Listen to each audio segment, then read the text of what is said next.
শুধু গান নয়, গানের গল্প।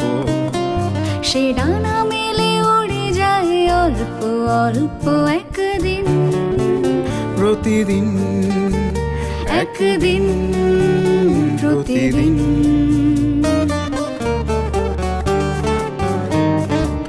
কেন সে গান গায় সে কথা অজানা, সে সর সন্ধির সন্ধিতে নিশানা। কেন সে গান গায় সে কথা অজানা, সে সর সন্ধির সন্ধিতে নিশানা। সে কাকে ডাকে কে মনে রাখে, আলো ছায়া মাখা হারানো দিন। সে শুধু গান নয়, প্রাণের স্পন্দন, যার কথা মালা হয়ে ওঠে চন্দন সুবাসে প্রতিদিন, একদিন প্রতিদিন।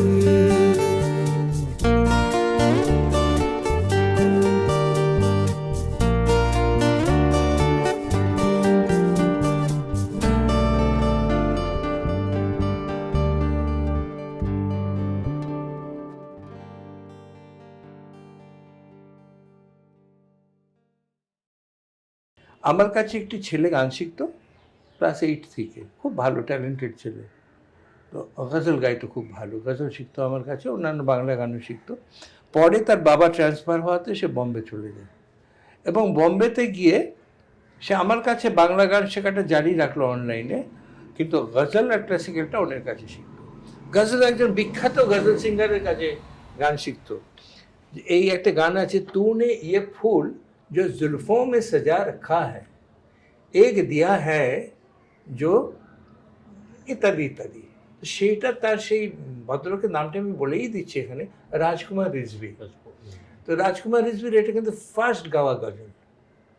এটা আমি তার আগে এটা আমি সুর করেছিলাম সেই মারু বেহাগের উপরে। আমার সুরটা ছিল এরকম ধরনের, মাগরে সামা तूने ये फूल जो जुल्फों में सजा रखा है, एक दिया है जो अंधेरों में सजा रखा है, तूने ये। তো ওই ছেলেটি গানটি শিখেছিল, এইটি ও রাজকুমারজিকে শোনায়। রাজকুমারজি বললেন, আরে এ তো মুঝসে ভি বেহতর হ্যায়। এটা বলার জন্য হৃদয়টা কত বড় থাকবে। এইটার কিন্তু কলকাতায় যতই বলো কালচারাল ইয়ে আছে অমুক তমুক, এটা কিন্তু তখনকার দিনে হয়তো কিছুটা ছিল, অনেকটা ছিল, এখন কোথায় তো অভাব, কোথায় একটু অভাব কৃতজ্ঞতা কাজ করে।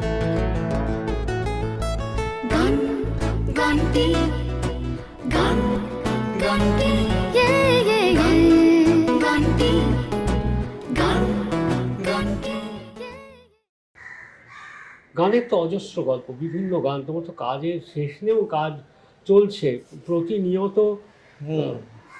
তোমার একটা ব্যস্ত দিন, ব্যস্ত জীবন, যা আমাদের সবারই কাম্য, এবং নিজের ভালো লাগা নিয়ে, ভালোবাসা নিয়ে সেই ব্যস্ততা। কে কী বললো, কে শুনলো বা কে শুনলো না, তার কোনো পরোয়া তোমার কাছে নেই। তোমার একটা অদ্ভুত দৃপ্তভঙ্গি আছে নিজের কাজ করার, যেটা খুব কাছ থেকে দেখি প্রতিনিয়ত। কিন্তু আগামী প্রজন্ম বা উত্তরকালে যারা আসছেন বা যারা রয়েছেন এখানে, কারণ আমার থেকে যে দুদিনের বড় বা আমার থেকে যে 2 মাস আগে গান বাজনা শিখছে, সে তো আমার থেকে একটুখানি এগিয়ে। আমি এটা আমার একদম ব্যক্তিগত উপলব্ধির জায়গা। তো সেই ক্ষেত্রে তুমি প্রজন্মের কাছে তোমার কি বার্তা আছে? বার্তা দেখো, আর কি বলবো, বার্তা আমি দেবার কি আছে। আসলে বার্তা যা দেন প্রকৃতি দেন, নিঃশব্দে দেন, আমাদের মধ্যে দিয়েই দেন, অজান্তে কখন এসে যায়, ভেবেচিন্তে কিছু বলা যায় না। আমরা সব সময় চাই ভালো হোক, ভালো ভালো ভালো। সব থেকে প্রথম কথা, ভালো আর খারাপ এটা ভালো আপেক্ষিক। কোনটা ভালো কোনটা খারাপ এটা কি আমরা বুঝতে শিখেছি? যেমন কতগুলো জিনিস খুব আমরা আঁকড়ে ধরি ভালো ভালো ভালো বলে, বিজ্ঞানের আবিষ্কার তমুক, সেটা দেখা যায় যে 10 বছর বা 20 বছর বাদে সেটা অভিশাপের কারণ হয়েছে। আমি সিম্পল একটা কথা বলি, আজ বহুকাল আগে প্লাস্টিকের ব্যাগ যখন আসলো লোকে কি উৎফুল্ল, বা এই ঠোঙার বদলে এই জিনিসটা কি ভালো, এখন সেই প্লাস্টিকের ব্যাগ কাল হয়ে দাঁড়িয়েছে, মানুষের মৃত্যুর কারণ হয়ে দাঁড়িয়েছে। তো সঙ্গীতের ক্ষেত্রে কি একই বিশ্লেষণ? নিশ্চয়ই। কিছু কিছু সঙ্গীত আমি নামকরণ করে বলবো না, সঙ্গীতের আমি ধরে নিচ্ছি সঙ্গীত, আমি ভারতীয় সঙ্গীতকেই ধরে নিচ্ছি। ভারতীয় সঙ্গীত কিন্তু একটা আধ্যাত্ম শক্তির উপর নির্ভরশীল হয়ে তৈরি হয়েছে। প্রথমে এসেছিল মাটির থেকেই, তারপর সেটা বিভক্ত হয়ে গেছে দুভাগে, একটা দেশি সঙ্গীত আর একটা শাস্ত্রীয় সঙ্গীত বা মার্গ সঙ্গীত। দেশি সঙ্গীত হচ্ছে যেটা আজকে আমরা লোকসঙ্গীত বলি, আর মার্গ সঙ্গীত হচ্ছে যেটাকে শাস্ত্রীয় সঙ্গীত বা ক্লাসিক্যাল সঙ্গীত বলছি। বাট এই ক্লাসিক্যাল সঙ্গীত সেরকম ছিল না। এই স্বরগুলো থেকে মানুষে আবিষ্কার করেছিল যে প্রকৃতির মধ্যে যে অসীম রহস্য আছে, এই স্বরগুলোর সাথে আমরা সেগুলো আমাদের শরীরের মাধ্যমে কানেক্ট করতে পারি। এই বিষয় তাহলে একটা, তো এইটাই হচ্ছে মূল সাধনার বিষয়। আধ্যাত্মিক ব্যাপার বা স্পিরিচুয়াল কনসেপ্টটাই মানুষের চেঞ্জ হয়ে গেছে। ভগবান বলে একটা জিনিস মানুষ তৈরি করে রেখেছে, সেটা অনেকেই বলছে মিথ্যা, অনেকেই বলছে আছে ভগবান, কিন্তু কীরকম ভগবান তাকে তো কেউ দেখেনি, যে যার মতো কল্পনা করে রেখে দিয়েছে। তোমাকে আমি শিখিয়ে দেখিয়ে দিলাম, নিশ্চয়ই ইদানিংকালে একটা ছবিতে দেখবে ये भगवान है, ये इसमें बैटरी है कि अब तो काम नहीं कर रहा है, पहले काम कर रहा था। তো ওরকম হয়ে গেছে সবার কাছে।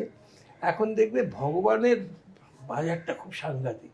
কিন্তু আমি বলছি এই ভগবানের এই যে কনসেপ্টটা, এটা একদিন কিন্তু এটা মহা বিপদ ডেকে আনছে কিন্তু আমাদের।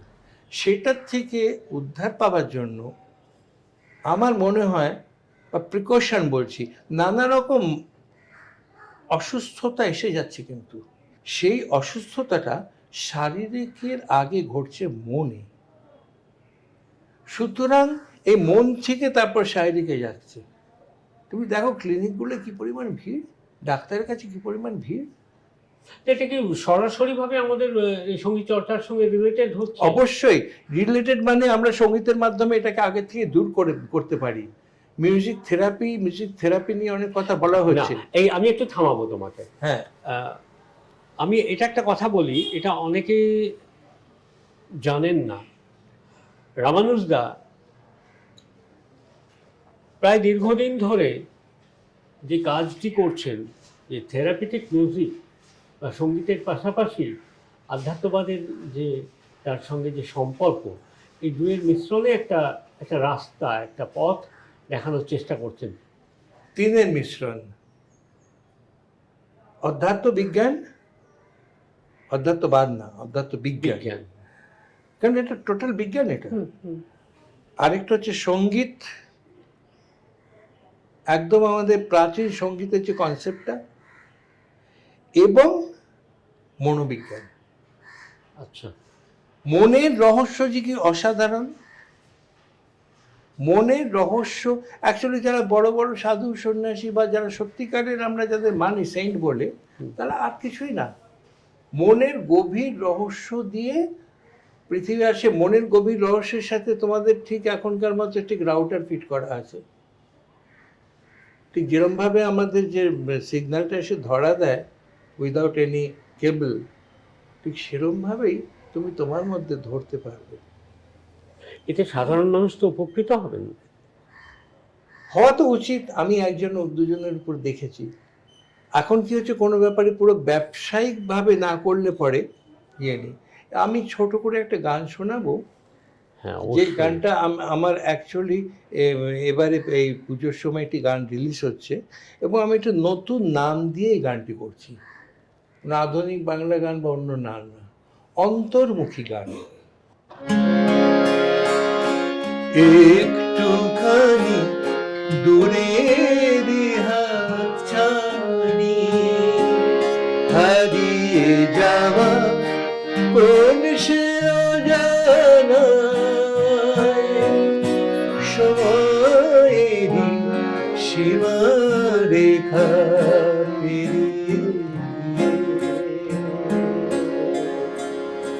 চির সবুজ বনানীর ছায় একটুখানি দূরে হাতছানি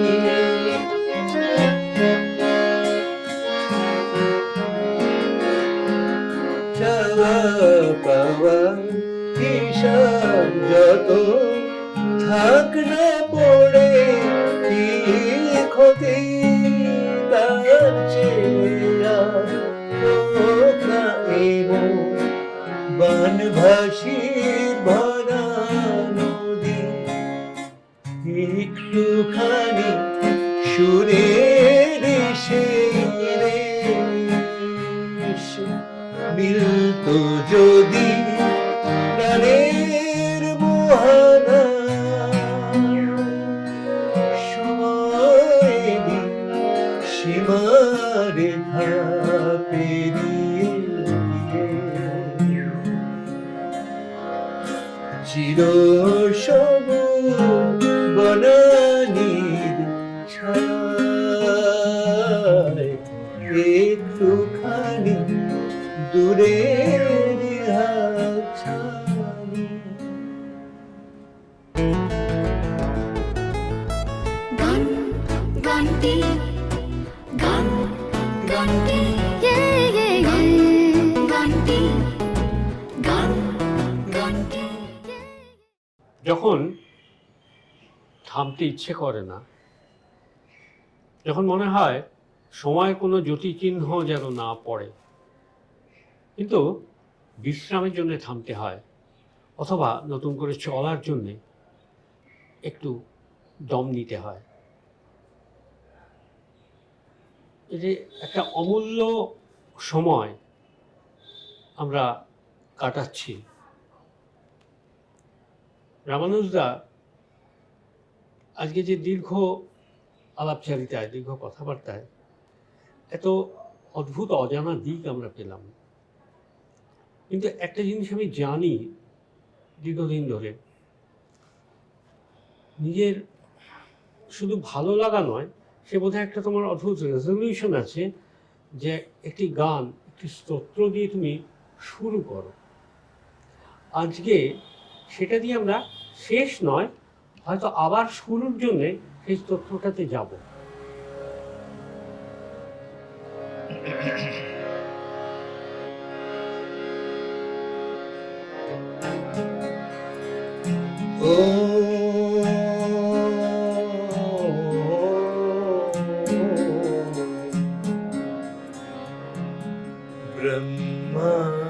ब्रह्मानन्दं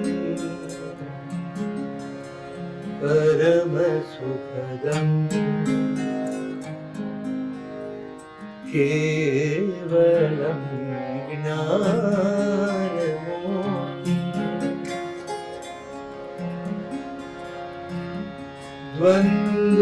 द्वन्द्वातीतं गगनसदृशं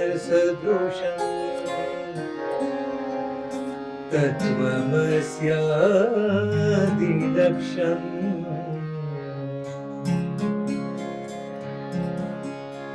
एकं नित्यं विमलमचलम् सर्वधी साक्षिभूतम्